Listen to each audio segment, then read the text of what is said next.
तो दोस्तों एक बार फिर से स्वागत है आप सभी का आपके अपने favourite English learning channel scholar English पर। मेरा नाम है दीपिका कुमावत और मैं इस चैनल पर वेरियस कॉम्पिटिटिव एग्जाम्स के लिए इंग्लिश सब्जेक्ट टीच करती हूँ।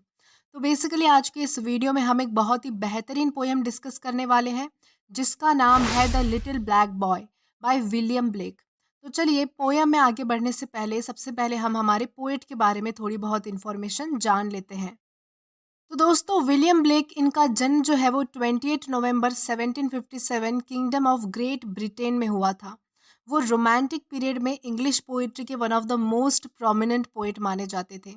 उन्होंने कभी भी स्कूल अटेंड नहीं की और छोटी उम्र से ही कविताएं लिखना शुरू कर दिया था। उनकी शुरुआती कविताएं पोइटिकल स्केचेस में कलेक्ट की गई थी। वो एक पेंटर भी थे तो उन्होंने the marriage of heaven and hell जो कि 1790 में पब्लिश हुई थी और सॉन्ग्स ऑफ इनोसेंस जो कि 1789 में पब्लिश हुई थी, इन दोनों को ही अपने कुछ पेंटिंग्स के साथ पब्लिश किया था। उनकी कविताओं ने जो है वो उस युग के भ्रष्टाचार और अनैतिकता को सामने लाया और वो इन चीज़ों के बारे में बोलने के लिए जाने जाते हैं। और लास्टली उनकी डेथ जो है वो 12 अगस्त 1827 लंदन यूनाइटेड किंगडम में हुई थी। तो ये तो हमने बात की पोएट के बारे में। अब हम बात करेंगे हमारी पोयम के बारे में। तो दोस्तों हमारी poem the little black boy ये सॉन्ग्स ऑफ इनोसेंस इस कलेक्शन से ली गई है और ये पोयम 1789 में पब्लिश हुई थी। तो दोस्तों ये बात है 18th सेंचुरी की जब गुलामी प्रचलन में थी। गुलामों को खरीदा और बेचा जाता था और ज़्यादातर गुलाम जो है वो अफ्रीका के होते थे जिनका स्किन टोन जो है वो ब्लैक है। तो हमारी पोयम रेसिज्म पर फोकस करती है। तो हमारी पोयम में ये बताया गया है कि भगवान ने कभी भी काले और गोरे में भेद नहीं किया और भगवान को अपने सभी बच्चे प्रिय है, लेकिन इंसानों ने black people and white people में फ़र्क कर दिया। उनके हिसाब से ब्लैक स्किन टोन बुरा होता है और वो लोग अच्छे नहीं होते, मन के साफ नहीं होते। जबकि उनका ऐसा मानना है कि वाइट स्किन टोन होना ये बहुत ही अच्छी बात है और वो लोग मन के साफ होते हैं। ऐसा फ़र्क हम इंसानों ने करके रखा है और इसी चीज़ का असर उन ब्लैक पीपल पर आज भी पड़ रहा है जो समाज की हर चीज़ से डिप्राइव है।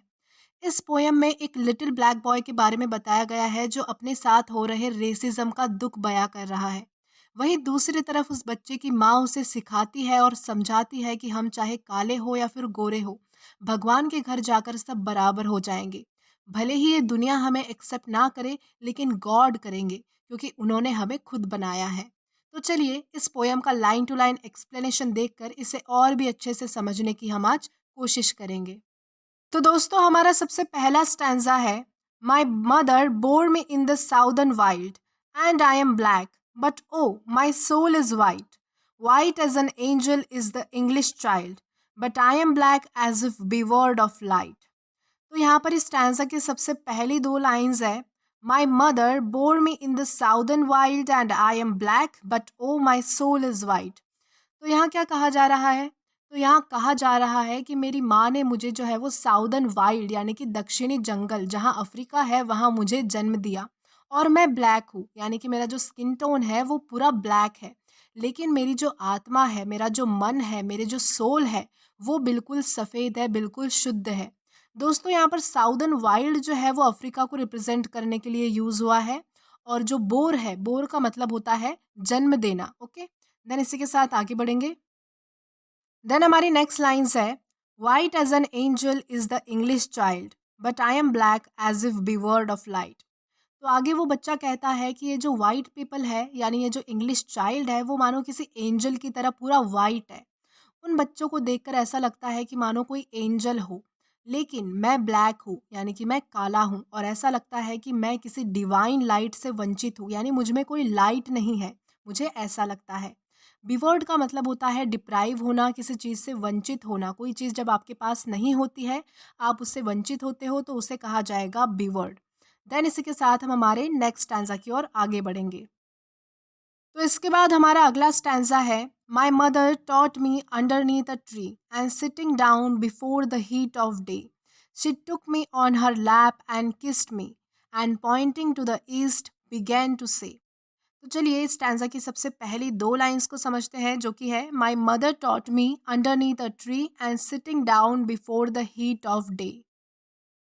यानी आगे वो बच्चा कहता है कि मेरी माँ ने जो है वो मुझे कुछ सिखाया है और हम दोनों एक पेड़ के नीचे बैठते थे दिन की गर्मी बढ़ने से पहले, यानी कि हीट ऑफ डे का मतलब क्या होता है, सूरज निकलने से पहले, मौसम गर्म होने से पहले जो है हम वो मेरी माँ और मैं जो है वो एक पेड़ के नीचे बैठा करते थे और वो मुझे कुछ सिखाया करती थी। She took me on her lap and kissed me and pointing to the east began to say.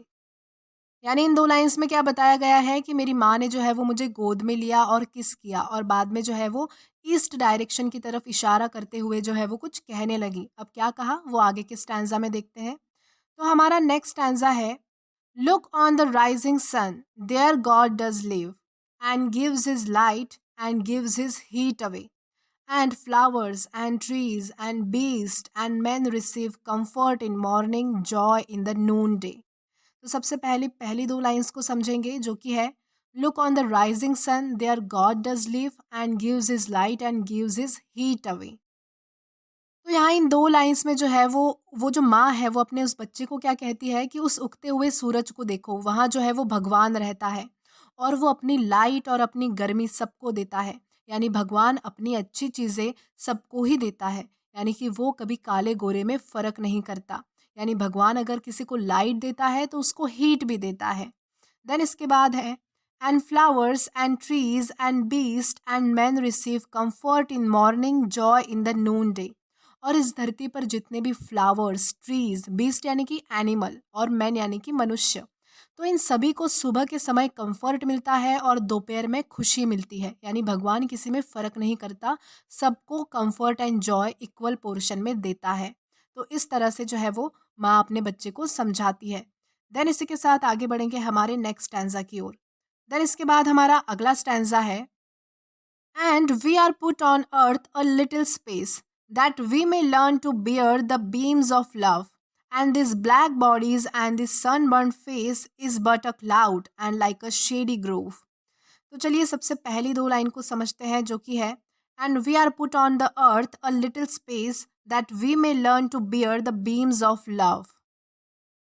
तो हमारी सबसे पहली 2 लाइन्स में वो जो माँ है उस बच्चे को कहती है कि इस धरती पर हमें भगवान ने जो है वो बहुत थोड़ी-सी जगह दी है।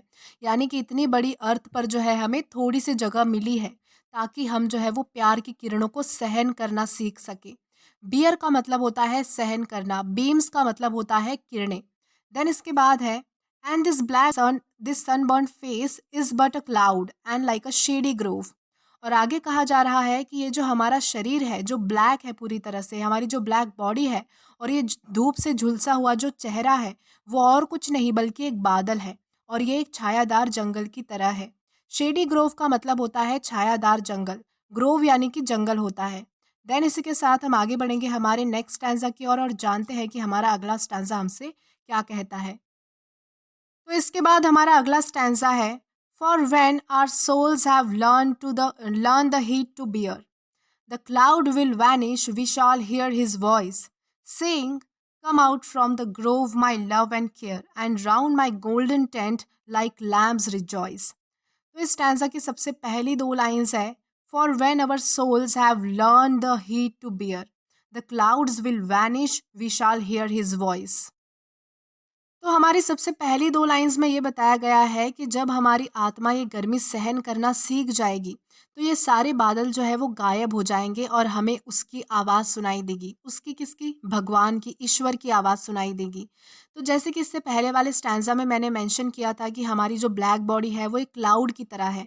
तो यानी यहाँ पर यही बताया गया है कि ये जब क्लाउड गायब हो जाएँगे, क्लाउड गायब होने से मतलब है कि हम जब मर जाएँगे, यानी जब हमारी मृत्यु हो जाएँगी, तब हमें ईश्वर की आवाज़ सुनाई देंगी। Saying, come out from the grove my love and care and round my golden tent like lambs rejoice. और तब हमसे भगवान हम भगवान के घर जाएंगे, तब हमसे वो कहेंगे कि इस छायादार जंगल से बाहर आ जाओ, मेरी लव एंड केयर तुम्हारे लिए ही है और मेरे इस सुनहरे टेंट में, यानी कि इस घर में जो है वो लैम्प यानी कि भेड़ की तरह खुशी मनाओ। तो दोस्तों यहाँ पर लैम्प इसलिए बताया गया है क्योंकि क्रिश्चियन धर्म में जो है वो लैम्प को बहुत ही ज़्यादा इम्पोर्टेंस दिया जाता है, क्योंकि लैम्प जो है वो, यानी कि भेड़ जो है वो इनोसेंस एंड प्योरिटी का सिंबल माना जाता है। देन इसी के साथ हम आगे जाएंगे हमारे नेक्स्ट स्टैंजा की ओर और जानते हैं कि हमारा अगला स्टैंजा हमसे क्या कहता है। तो हमारा नेक्स्ट स्टैंजा है, thus did my mother say and kiss me and thus I say to little English boy, when I from black and he from white cloud free, and round the tent of God like lambs we joy. तो हमारी सबसे पहली दो lines है, thus did my mother say and kissed me and thus I say to little English boy. तो अब वो black boy जो है वो क्या कहता है कि तो ये सब बातें जो है वो मेरी माँ ने मुझसे कही और मुझे किस किया, और यही सब बातें मैं उस इंग्लिश बॉय से कहता हूँ, यानी कि उस इंग्लिश बॉय को यही सब मैं समझाने की कोशिश करता हूँ। When I from black and he from white cloud free and round the tent of God like lambs we joy. यानी अब वो लिटिल ब्लैक बॉय कहता है कि जब मैं इस काले बादल से और वो इंग्लिश बॉय उस सफ़ेद बादल से फ्री हो जाएंगे, तब हम भगवान के घर में लैम्प्स की तरह चारों ओर इंजॉय करेंगे। यानी जब हमारी मृत्यु हो जाएगी तब हम भगवान के घर जाकर जो है वो बहुत ज़्यादा इंजॉय करेंगे, भगवान के घर में चारों ओर जो है वो घूमा करेंगे, इंजॉय करेंगे। ऐसा जो है वो ब्लैक बॉय इस स्टैंजा में कहता है। देन इसी के साथ हम आगे बढ़ेंगे हमारे लास्ट स्टैंजा की ओर। तो हमारा स्टैंजा है, I'll shade him from the heat till he can bear, to lean in joy upon our father's knee, and then I'll stand and stroke his silver hair, and be like him, and he will then love me। तो हमारी सबसे पहली दो lines है, I'll shade him from the heat till he can bear, to lean in joy upon our father's knee। तो इस स्टैंज़ा की हमारी सबसे पहली 2 लाइन्स में क्या बताया गया है, तो वो ब्लैक बॉय कहता है कि मैं उस इंग्लिश बॉय को भगवान की हीट से बचाऊँगा जब वो सहन नहीं कर पाएगा।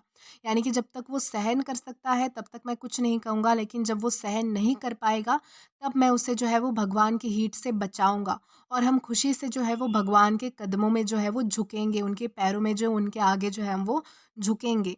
फादर यहाँ पे जो है वो भगवान को रिप्रेज़ेंट, गॉड को रिप्रेज़ेंट करने के लिए यूज़ हुआ है। देन हमारी लास्ट 2 लाइन्स है, and then I will stand and stroke his silver hair and be like him and he will then love me. और फिर मैं जो है वो खड़ा होकर उसके चांदी जैसे बालों को सहलाऊँगा और उसके जैसा बन जाऊँगा। फिर वो भी मुझसे प्यार करेगा। यानी कि अभी तो मेरा जो कलर है वो ब्लैक है, इसलिए मुझे कोई पसंद नहीं करता, मुझसे कोई प्यार नहीं करता, मुझसे कोई लगाव नहीं रखता।